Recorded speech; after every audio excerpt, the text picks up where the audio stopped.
Hi అండి. ఈరోజు మీకు హై ప్రోటీన్ కర్రీ ఎలా చేసుకోవాలనేది చెప్తాను. దీన్ని రోటీల్లోని తింటే బాగుంటుందండి. దీంట్లో పీచు పదార్థం ఎక్కువ ఉంటుంది, బ్యాడ్ కొలెస్ట్రాల్ని తగ్గిస్తుంది. ఇది మనం ఇలా తెచ్చుకొని డబుల్ బీన్స్ అండి, మార్కెట్లో దొరుకుతాయి. తెచ్చుకొని ఓవర్ నైట్ సోక్ చేసుకొని కుక్కర్లో 8 to 9 విజిల్స్ వచ్చినంత వరకు ఉడికించుకోవాలండి సాల్ట్ వేసి.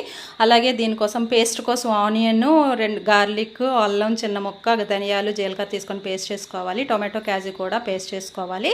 ఉడికించిన బీన్స్ తీసుకోవాలి. అలాగే చూడండి, ఇక్కడ పాన్ తీసుకొని 2 టేబుల్ స్పూన్ ఆయిల్, జీలకర్ర, ఆవాలు వేసి, ఒక ఎండుమిర్చి వేసి, కర్రీ లీవ్స్ వేసి పోపు వేసుకోవాలి. పసుపు, కొంచెం సాల్ట్ ఆల్రెడీ బీన్స్లో వేసాం కదా, చూసుకొని వేసుకోండి.